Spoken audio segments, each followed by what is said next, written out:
This is a guy I've been wanting to interview for quite some time. This is TJ Cates here with me today.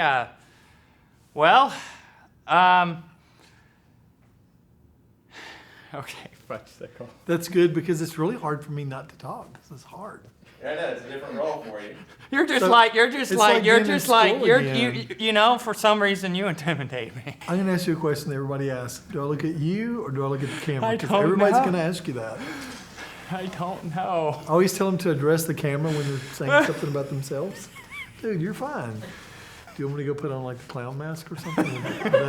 Would that help you? Like calm you down a little bit?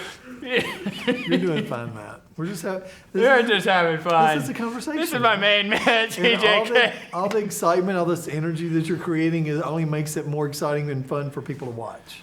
Learn and try with Matt. This is Learn and Try with Matthew. I'm your host, Matthew, and I'm with TJ Cates. He is a host on Nashville Entertainment Weekly. He also owns that company. Mm-hmm. And he's also a local filmmaker.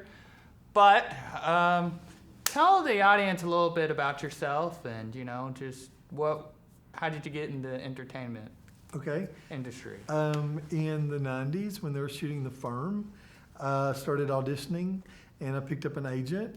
And then I picked up an acting coach, which was one of Elvis Presley's best friends, Red West. And I decided, since I wasn't getting cast as much as I'd want to, I got a camera and I would go on set. And when most people would go eat their food back in the extras tent, I would stay out there and study what the directors were doing. And like we talked about earlier, I would go out and make friends with everybody. So I started hearing about other people and their projects, small projects, big projects. If they needed me an extra, if they needed me to play any big part, I would always say yes. So I got into that, and about 5 years ago, moved to Nashville.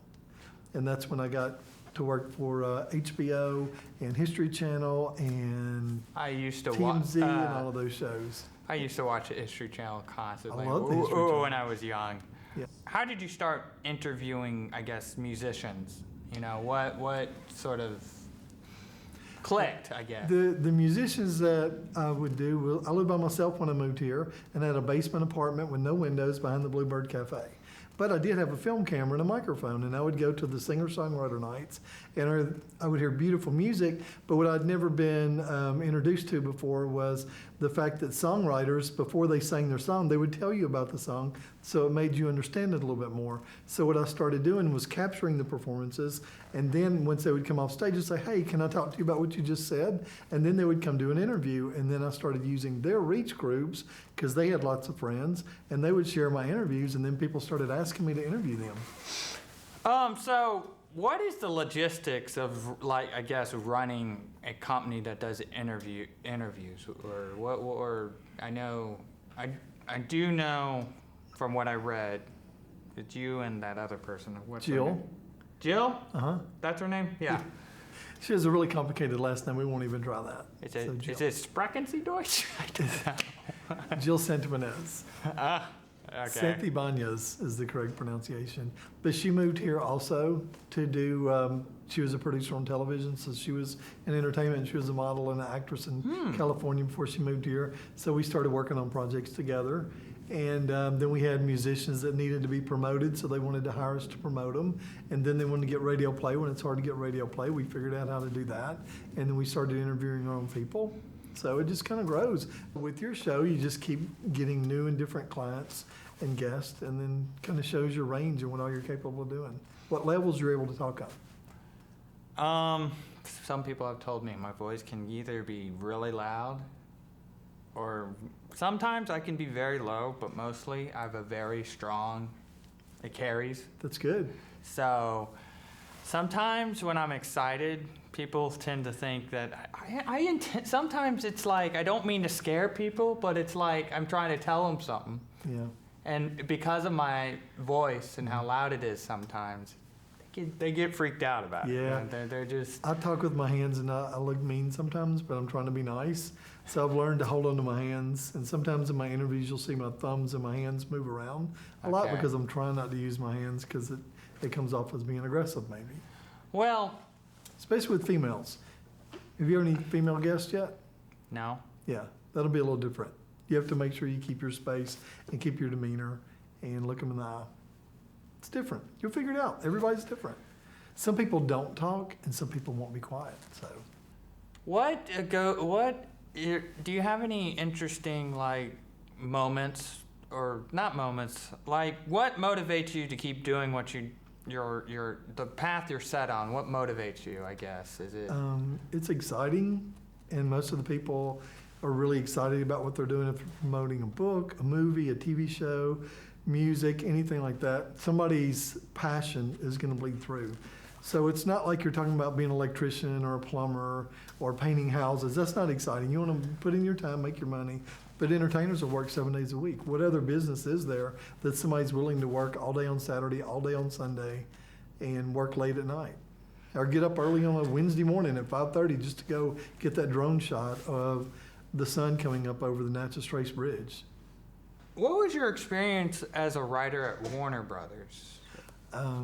That was when I got my job for TMZ, and they would usually schedule when I would go and interview someone on the street. I knew to be at the Gulch, I knew who I was going to meet, but I didn't really know the questions. They would give me ideas every morning on what the hot topics or what was going on in the world, and I could bring those up. So what would happen was I would write on the cuff, which means I would instantly write or ask them a question and then see where it would lead into something else. And the thing with TMZ, when you shoot a long time, but you only see about 10 or 15 seconds, but you usually try to keep them talking for a minute or I two. feel like that's an excessive waste of just extra footage. Why? You never know the sound bite. You never know what's going to grab their attention. It's like a header on top of like if you're reading on social media, Yeah. the headers are really important. That's what you do is the more you get somebody to talk in an interview, the bigger chance you have to see something that they just said. Oh, there's the story. Let's talk. Who would be your number one person? Who is your dream interview? And I'm trying hard not to interview you, but I'm curious about that question. Have you ever thought about it? Well, there's people I want to meet. Is there a musician? Is there a game tech? Is there somebody in Hollywood? Is there an actor? I don't know. Like, I would love to meet Tom Hanks, specifically because I want to ask him, like, how, like, he's in his. I've seen a lot of his movies, and what I love about him, you never, like, see him in the news. That's the first thing. The second thing, when he gets, like, in one of those true-based stories, like, let's see, the movie Sully. He played the character so well, you know. That's why I like him. You know, he's not. I don't know. He seems like a very down to earth guy. You know. He has the likability factor. How would you say, since you've been interviewing for a very long time, longer than I have, what are things that I still need to pick up that would be important?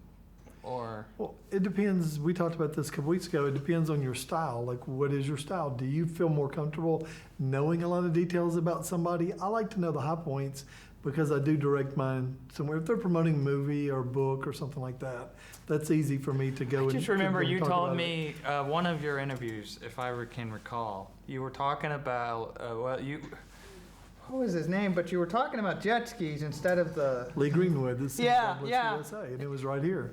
Yeah. Everybody talks about his song. Everybody talks about his music and all the songs he's written and his Grammys. Everybody talks about that. But I wanted to know what else nobody's ever talked about.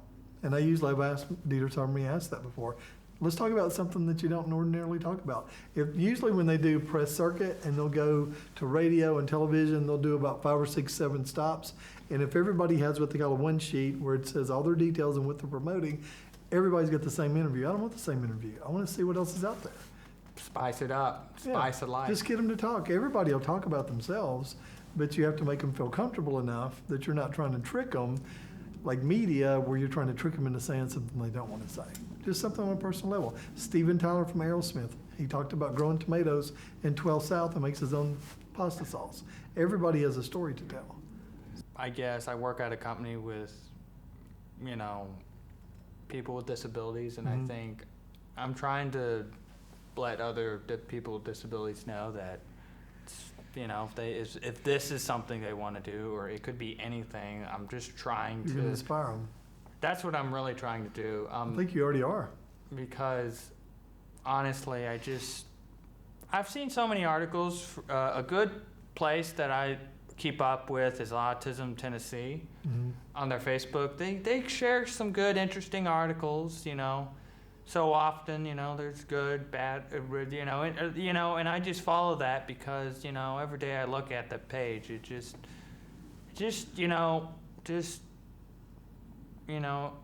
it's almost like I'm doing this entertainment stuff because I love it, number one. But number two, I want other people who have a disability to see this and say to themselves, what's stopping me from doing it?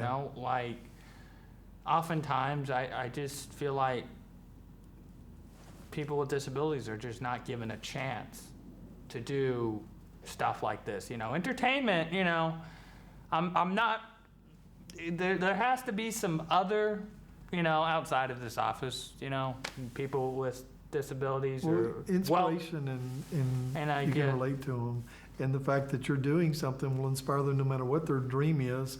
But they're also going to listen to you because you've been down there and you're doing it and you're dealing with disabilities more than they may a doctor or a counselor. They may say, oh, okay, they're going to do it, but they're going to listen. So you may be starting up something like that. You may could be going around doing speeches. You might could write a blog. You actually could do little video testimonials and bring people on. So you could use this for that also. Yeah, well, They're going to feel more apt to open up to you. Do you have a favorite interview that you have done, TJ? I'll tell you what, my favorite ones that I've done were people that, like I was raised on radio at the infancy when music videos started.